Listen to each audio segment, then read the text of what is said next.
Pode pedir a nossa oração de abertura, por favor, Pri.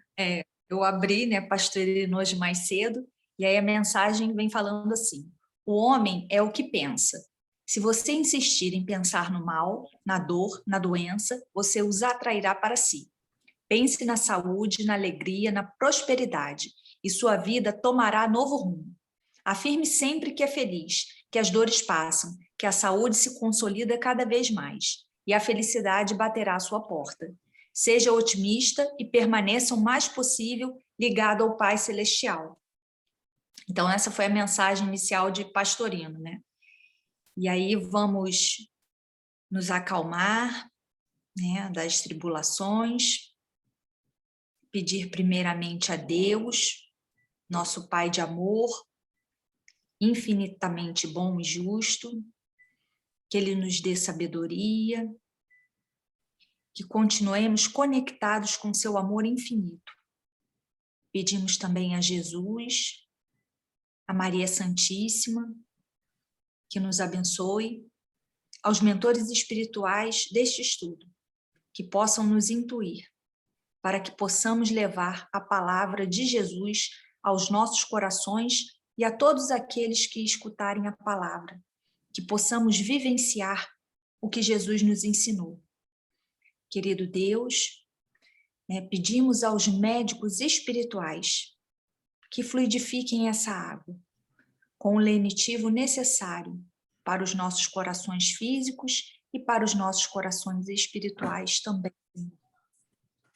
Senhor, esteja junto conosco, né, que possamos sentir nestes momentos a Tua luz divina, a se irradiar por todo o nosso organismo, iluminando, abençoando e fortalecendo os nossos corações. E assim, vamos pedir a permissão para iniciarmos mais um evangelho abençoado da manhã de hoje. Que assim seja, graças a Deus. Graças a Deus. É um evangelho bem longo esse. O de hoje é bem longo. Antes de começar? Posso ler? Vamos lá, João 4, 19 a 30. Eu vou ler do 17 ao 30, tá? Porque do estudo que eu fiz já pego o 17. Disse-lhe a mulher: não tenho marido. Replicou-lhe Jesus: disseste bem, que não tens marido, porque tiveste 5 maridos, e o que agora tens não é teu marido. Isso disseste com verdade. Disse-lhe a mulher: Senhor, vejo que és profeta. Nossos pais adoraram neste monte, e vós dizeis que em Jerusalém é o lugar onde se deve adorar. Disse-lhe Jesus: mulher, acredita-me, vem a hora em que nem neste monte, nem em Jerusalém adorareis o Pai. Vós adorais o que não sabeis. Nós adoramos o que sabemos, pois a salvação é dos judeus. Mas vem a hora, e é agora, em que os verdadeiros adoradores adorarão o Pai, em verdadeiro espírito, porque são esses que o Pai procura para seus adoradores. Deus é espírito, e os que o adoram precisam adorá-lo em verdadeiro espírito. Respondeu-lhe a mulher: eu sei que vem o Messias, que se chama o Cristo. Quando ele vier, anunciar-nos a todas as coisas. Disse-lhe Jesus: sou eu, o que fala contigo.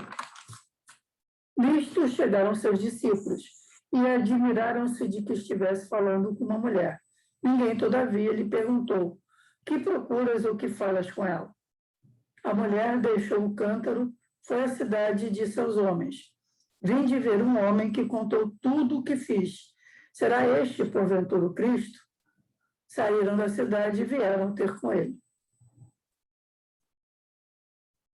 A minha pesquisa hoje, eu vi no site juventudespírita.com.br, em que ele fala das reflexões sobre a lei de adoração.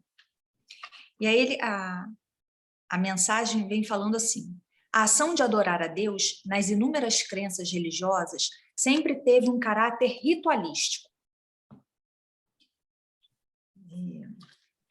exterior, dependente de fórmulas, preces decoradas, posturas físicas, imagens, cerimônias, sacrifícios e templos religiosos. A forma de adorar a Deus que desde a antiguidade se pratica é prestar algum tipo de homenagem para agradá-lo. Como se dá ao Criador os mesmos sentimentos dos homens, acha que ele fica satisfeito com homenagens e sacrifícios.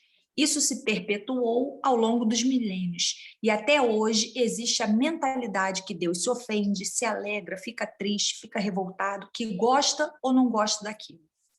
As religiões contribuíram muito para essa mentalidade permanecer até hoje. Isto porque o homem, em todos os tempos, adorou o que não conhecia, segundo as palavras de Jesus. Adorou e adora sem ter conhecimento da verdadeira natureza de Deus. Representando Deus com características humanas, para cultuá-lo, usava e ainda usa de aparatos materiais, que impressionam os sentidos físicos. Apesar de Jesus ter deixado bem claro que Deus procura ser adorado em espírito e verdade, as religiões, de forma geral, ainda se prendem às práticas exteriores no que se refere à adoração. A vontade de Deus está expressa nas suas leis, e a expressão "o Pai procura ser adorado em espírito e verdade", ou como se encontra em outras traduções, "o Pai deseja", entendemos da seguinte forma: pela lei de evolução criada por Deus, todos os espíritos, à medida em que forem evoluindo, irão compreendendo melhor a natureza do Criador. E, naturalmente, irão se libertando dos aparatos materiais. E sua relação com a divindade vai se tornando cada vez mais espiritual. A essência divina nada tem de material. Importa que aprendamos a adorá-lo em nossa essência, que também não é material. Importa adorá-lo no íntimo do nosso ser. Essa será uma consequência da lei natural da evolução, criada por Deus. No Livro dos Espíritos, questão 649, vemos que a adoração consiste em elevar o pensamento a Deus. E na questão 654, fala assim: Deus prefere os que o adoram do fundo do coração, com sinceridade, fazendo bem e evitando o mal, aos que julgam honrá-lo com cerimônias que os não tornam melhores para com os seus semelhantes.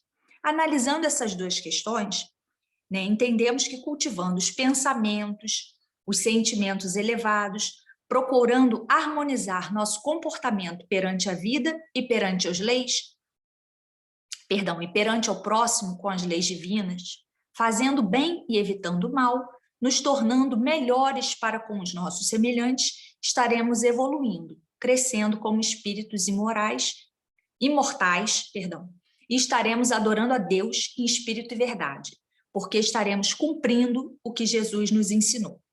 Na realidade, Deus não precisa de adoração.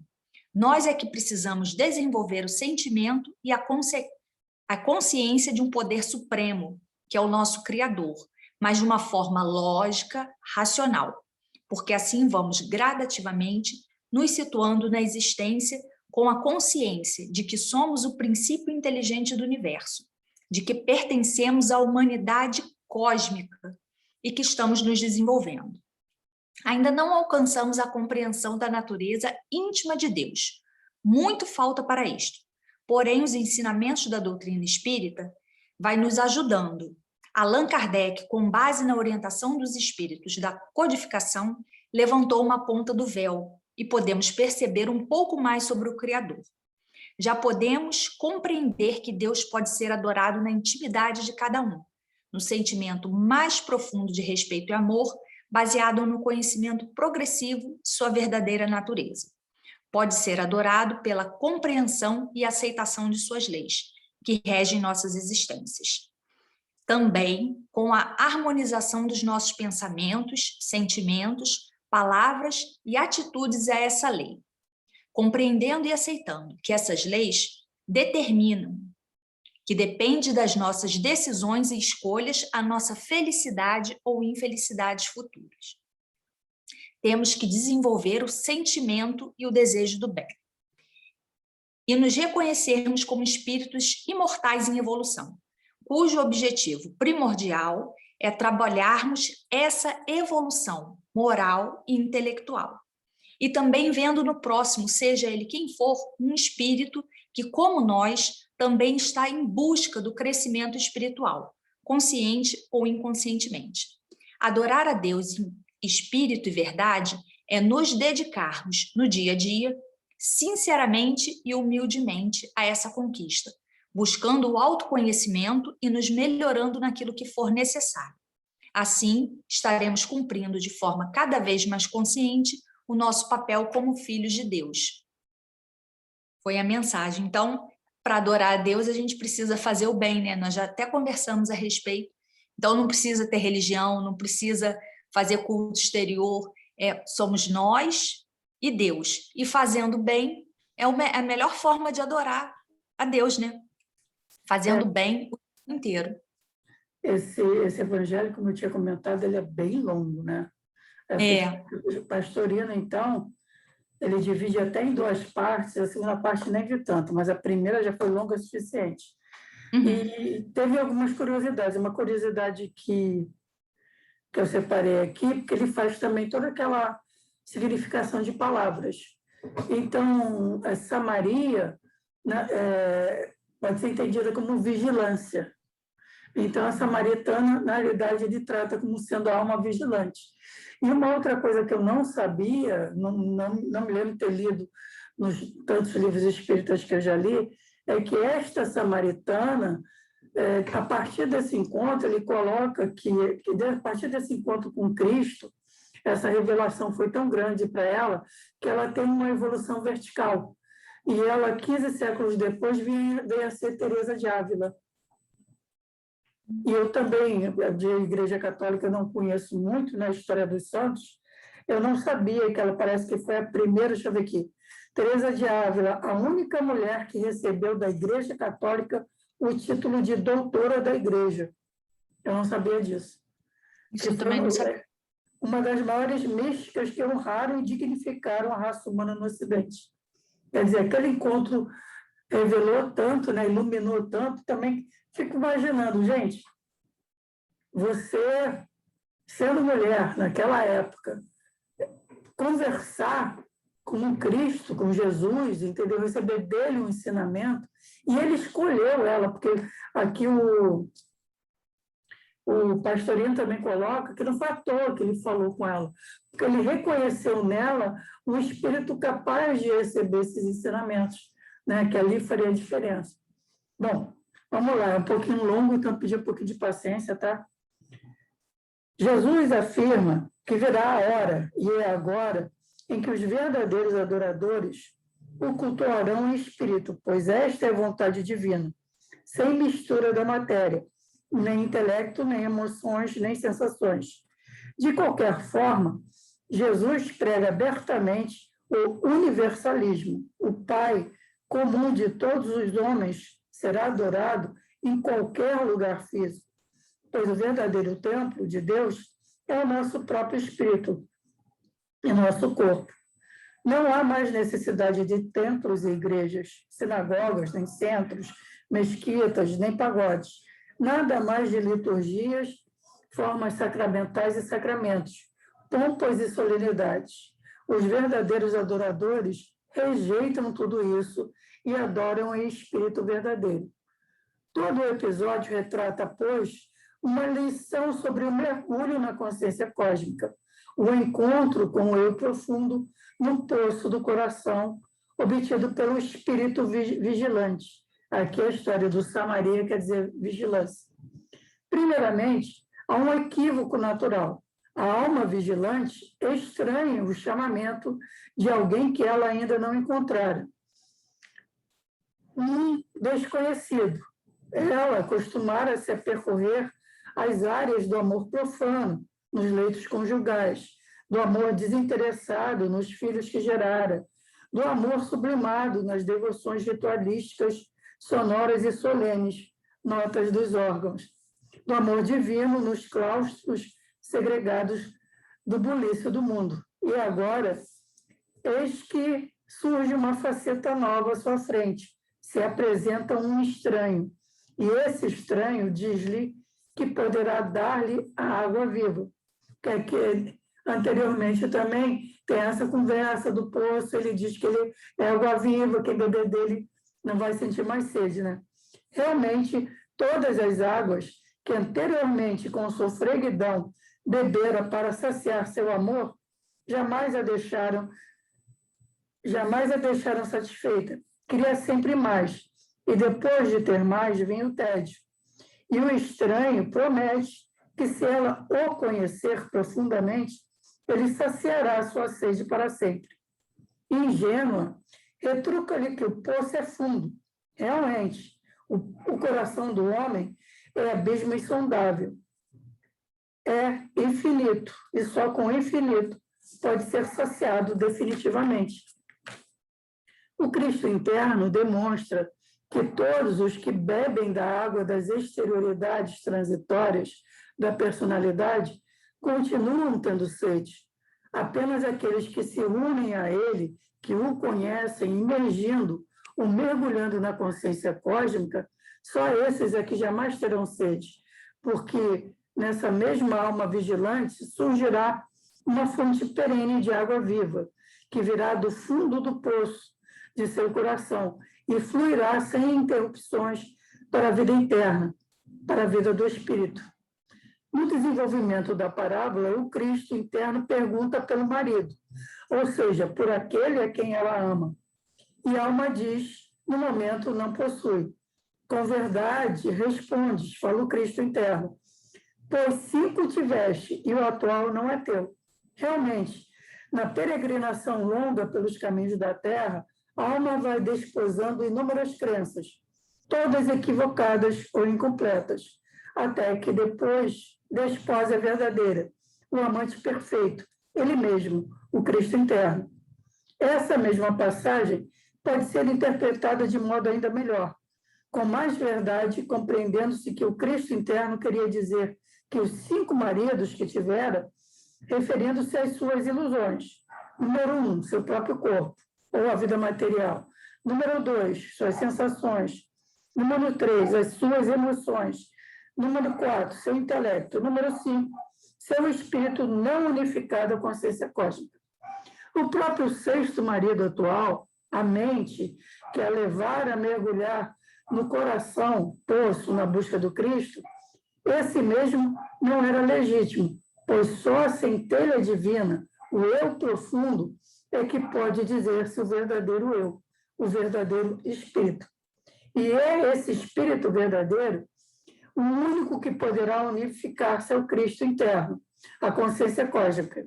E é esse que o Pai procura, com ânsia amorosa, aqueles que o amam em verdadeiro espírito, sem nenhuma interferência material, nem sensitiva, nem emocional, nem intelectual, nem mesmo espírito religioso. Aí, lendo isso tudo, eu percebi quão longe a gente está, né? Quão longe nós ainda somos eivados das nossas emoções, do nosso intelecto, da nossa mente, e nós ainda somos pessoas religiosas, a gente ainda segue uma religião com seus determinados, se não ritos, como o próprio Espiritismo não possui ritos, e a sua própria doutrina. Então, a gente ainda está muito longe disso, porque a gente ainda está muito longe de conseguir esse mergulho no poço do nosso coração para conseguir acessar esse nosso verdadeiro eu, esse nosso eu profundo. A gente já vem estudando muitas parábolas aqui que a gente sempre tropeça nessa coisa do eu profundo, né? Nesse conceito de que a gente precisa encontrar, acessar o nosso eu profundo para tentar essa unificação, esse caminho mais, como se fosse a última etapa do caminho para essa unificação com o nosso Cristo interno. Só que o caminho ainda é longo, né, Pri? A gente mal tem um vislumbre do que é necessário. Porque aqui também, quando ele coloca aqui das ilusões, eu também pensei o seguinte: ele coloca 1, o próprio corpo, 2, suas sensações, 3, as emoções, 4, o intelecto ele vai colocando. Eu também pensei no caminho do espírito sobre os reinos. Por exemplo, quando ele coloca aqui 1, seu próprio corpo, você pode colocar aqui o reino vegetal. Quando ele coloca aqui suas sensações, você começa a entrar no reino animal. 3, suas emoções. Você vem para os animais superiores, que começam já a trabalhar suas emoções. 4, seu intelecto. O intelecto você ainda coloca também no reino animal. Você pode colocar aqui animais como cavalos, cães, golfinhos, que estão desenvolvendo bastante seu intelecto. E a gente vai entrar aqui no 5º, eu acho, que é o espírito não unificado, consciência cósmica. É quando a gente começa a trabalhar essa espiritualidade, mas que ainda está muito longe desse eu profundo, desse espírito verdadeiro. É tudo um caminhar lento por diversas etapas. E a cada etapa ainda tem isso. A gente sobe um degrau, mas ainda deixando o nosso rabo lá no degrau inferior ou nos outros, se bobear ainda no primeiro. Quantos seres humanos ainda estão aqui, nessa parte do espírito não unificado da consciência, que já tem uma religião, já seguem ritos, mas ainda estão valorizando demais o próprio corpo? Quer dizer, são etapas que a gente são misturadas, são coisas a vencer que eu acho que no nosso nível evolutivo ainda é muito difícil. Esse vencer, essa coisa da materialidade física, vencer as primeiras sensações.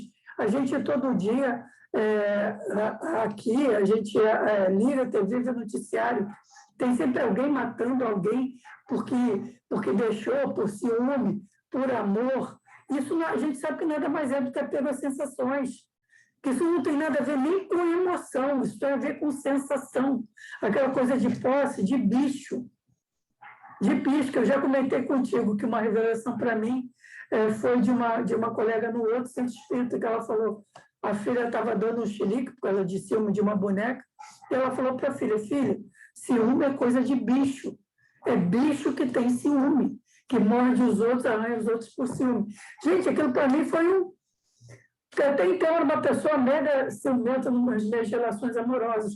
Mas sabe quando dá um clique na tua cabeça? Eu pensei em evolução em 2 mundos, muita coisa que eu já tinha estudado, e percebi, sim, ciúme a gente traz do nosso período de animalidade. E, Pri, eu costumo dizer que eu acho que, para mim, na minha concepção pessoal, na minha história pessoal, uma das coisas mais difíceis que eu sei que eu tenho que superar a coisa do julgamento.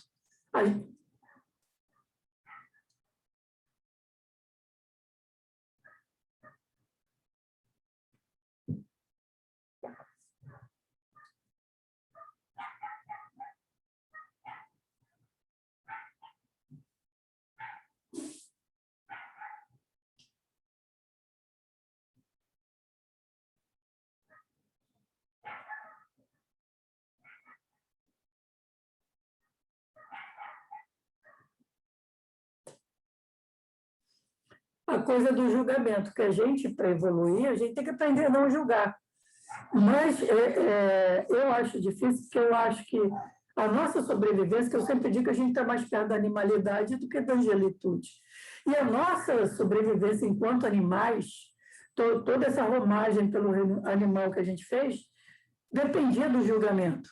De julgar quem vai ser meu predador, de julgar quem pode ser uma presa. A gente, na animalidade, estava o tempo inteiro julgando. Então, eu acho que isso é uma das coisas mais difíceis, quer dizer, na minha concepção, na minha inferioridade, de se livrar disso, deixar essa parte como todas, né? Todas as partes da animalidade é bem difícil deixar para trás. E aqui, o Cristo fala isso. Deus procura esse adorador que vai adorar sem nenhuma interferência, nem de matéria, nem de emoção, nem de intelecto, nem de nada. Só que, graças a Deus, Ele é misericórdia, que vai demorar. Vai demorar bastante, porque a gente ainda está a caminho e a gente sabe que o caminho é muito longo. É isso mesmo, Cris. Aí você falando, né, quando você falou, eu lembrei da questão que minha avó falava muito, né, que o coração é terra, o coração do outro é uma terra que ninguém pisa, né? Porque você não sabe, você vem falando da profundidade. Um pouquinho, Prita. A doida já está, porque, como eu te falei, os gatos estão se adaptando, né, Aí a minha louquinha, que é a Ginger, eu já ouvi ela rosnar, mas ela já veio para cá. Poxa, já está aqui, pode continuar. Né? Então, você falando dessa questão, porque você não sabe, né, o que o outro pensa, essa questão do eu profundo, a importância, né, o que você foi falando aí, que Pastorino cita, a importância da vigilância, e aí você conecta, né, se você está vigilante, ele vem falando da questão da fonte da água viva que vai nos saciar.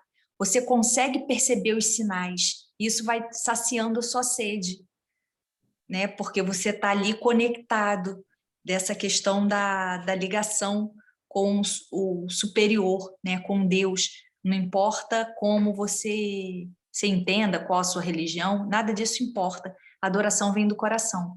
E aí esse estudo me fez até lembrar, na semana passada, um amigo, a esposa está com Covid e as 2 filhas, mas graças a Deus os sintomas estão leves. E aí ele colocou num grupo lá que nós participamos e pediu, né, para o pessoal orar. Aí um dos rapazes lá falou que ia orar, mas que ele não sabia fazer oração, não. Uma oração bonita. Aí eu respondi logo depois para ele, falei, a oração bonita é aquela do nosso coração. Então você sabe sim, você vai pedir com o seu coração, né, e Deus vai escutar. Deus sempre escuta. Ele, então tá bom, obrigada. Então a gente tem que ver essas questões. Cris, eu achei que estava falando demais. Eu fui lá no Livro dos Espíritos e peguei a questão, porque tem lá, né, nas leis morais a questão da lei de adoração, e peguei a 656, porque às vezes é uma dúvida que surge muito, né? Que as pessoas acham que para adorar você tem que estar, né, num grupo, você tem que estar no estabelecimento, senão sua oração não vai chegar. E Kardec faz essa pergunta aos espíritos. A questão é 656. A adoração em comum é preferível à adoração individual? A resposta dos espíritos. Os homens reunidos por uma comunhão de pensamentos e sentimentos têm mais força para atrair os bons espíritos. Acontece o mesmo quando se reúnem para adorar a Deus. Mas não penseis, por isso, que a adoração em particular seja menos boa, pois cada um pode adorar a Deus pensando nele.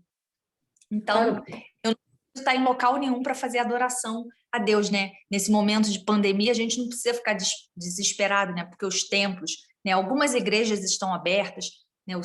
Alguns centros espíritas estão abertos, outros estão fechados, né? Algumas igrejas estão entrando, se adaptando. Então a gente não precisa ficar preocupado com essa questão. Deus só vai escutar minha prece se eu estiver lá no grupo, se eu estiver na igreja, não. É dentro de casa, né? Adoração em qualquer local. Qualquer local que eu esteja e faça essa conexão com Deus, eu posso fazer uma prece para Ele enquanto eu lavo a roupa, enquanto eu tomo um banho, né? Enquanto eu estou fazendo a comida. Isso tudo vai chegar a Deus. Nesse ponto também eu pensei sobre isso, quando eu estava lendo essa coisa dos adoradores, porque você vê, ainda mais você que é espírita, eu sou espiritualista, quantas pessoas a gente vê reclamando, e aí, quando é que vai abrir o centro? Eu estou precisando e tudo mais. Então, é esse nível do ainda precisar, com licença para eu retirar o meu querido intrometido aqui, sabe, a coisa do precisar do local. E a gente sabe que não precisa, mas também tem essa coisa do entendimento de que aqui no planeta Terra são vários níveis de humanidade, cada um tem o seu próprio tempo, né? Eles vão subir como nós também vamos subir de coisa. E outra coisa que eu queria comentar sobre essa coisa da prece, uma amiga querida, uma irmã assim, de séculos, ela ontem até perguntou, Cris, estou ocupada? Eu falei, mais ou menos, por que estou não? Se quiser me liga. Ela me ligou toda chorosa, fez uma chamada de vídeo chorando. Opa, o que está acontecendo? Cris, sabe aquela minha amiga fulana, que é uma senhora, ela tem uma amiga que já está com 80 e poucos anos de idade. Ela caiu, ela quebrou o fêmur, ela contou a história, que está internada, blá, blá. E o legal é que essa minha amiga, ela é ateia, tá? Mas ela falou, Cris, você que tem, como é que ela falou? Você que tem bom trânsito com o pessoal do outro lado, faz uma oração para ela. Aí ela mesma viu e falou, poxa, que até de Araque sou eu, né? Porque quando a coisa aperta, eu falei, olha só, Cris, eu posso até fazer uma oração, mas não terá a mesma força da sua oração. Como você falou, você é uma teia de Araque, agora é hora de você começar a orar. Por que você vai orar com sentimento que eu, por mais que tenha um sentimento de caridade, não tenha a mesma força, porque eu não tenho essa ligação emocional que você tem. Aí, essa coisa da oração, a melhor oração é aquela que a gente faz com o coração, né? Porque não adianta você saber a Bíblia inteira, você saber todas. Uma oração que eu nunca aprendi foi aquele Salve Rainha, Mãe de Misericórdia. Não adianta eu saber todas as orações e fazer apenas com uma coisa de exterioridade, sem fazer com o coração, porque aí são só palavras vazias. Né? Isso é verdade. Não gosto. Essa questão mecânica, para mim, também não serve, não. Tem que ser do coração e não consigo. E a outra coisa também que eu fiquei pensando nisso, a coisa da adoração, que é adorar em espírito verdadeiro, e essa coisa da comunhão com o Cristo interno.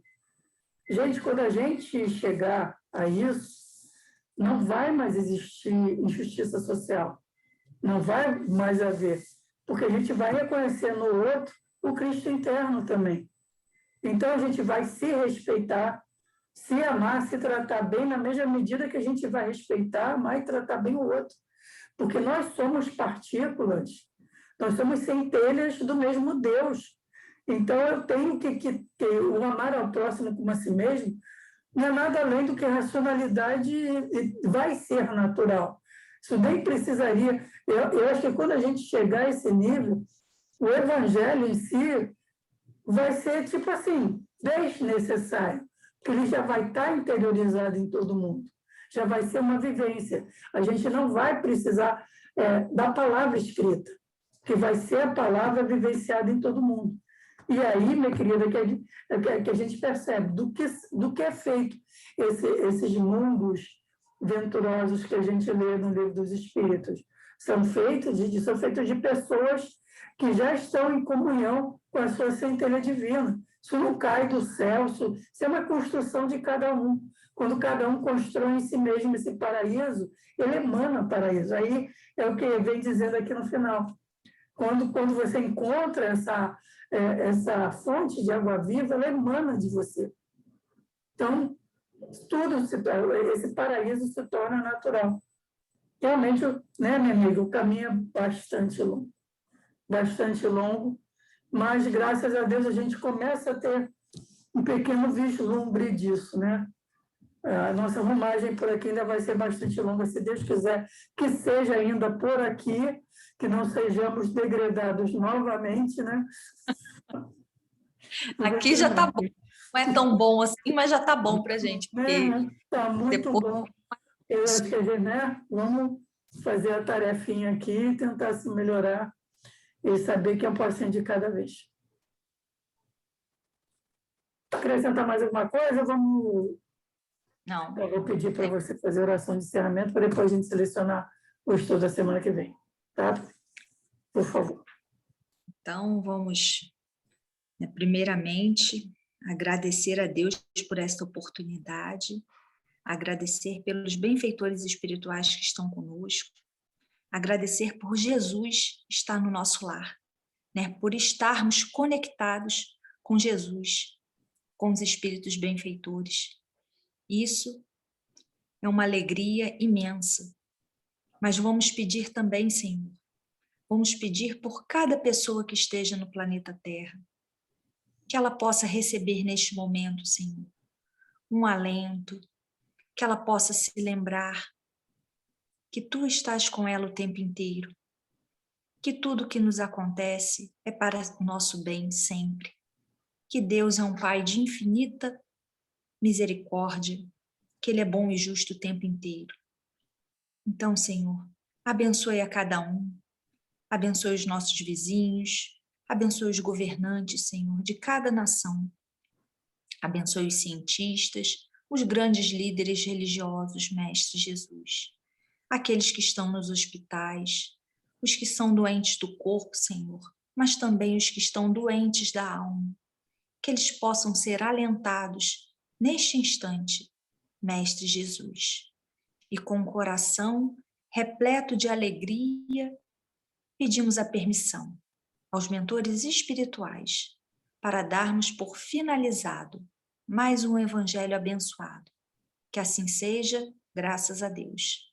Graças a Deus. Outra coisa que não tem a ver com o evangelho de hoje, mas quando você estava orando, eu estava pensando também, Pri, é no quanto essas equipes de socorro, de desencarne, devem estar sobrecarregadas também, né?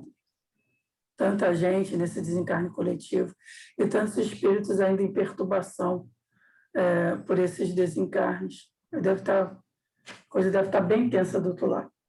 É por isso que a gente vem pedindo, né, para a gente manter os nossos pensamentos elevados, pensamentos do bem, para melhorar a psicosfera, né? Mas eu acho que acabou melhorando. Vai melhorando. Eu não tenho tido notícia, porque faz tempo que não circula nenhuma psicografia nesse sentido. Não, bem não. No começo da pandemia, circulou até do próprio Pastorino.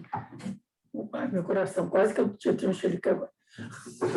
O gato pulou lá em cima, eu já achei que estava tendo um estresse. Aí até o Pastorino, porque teve muito alerta, né, dos momentos difíceis que a gente ia passar. Estavam preparando a gente para tudo isso. Mas não de notícia da psicosfera depois, se melhorou, se aumenta até uma evolução por esse recolhimento compulsório, ainda não tem. Bom, vamos lá, do Evangelho aberto a esmo. Seja o maior como o menor. Lucas... Tem aqui uma caneta. Lucas 22...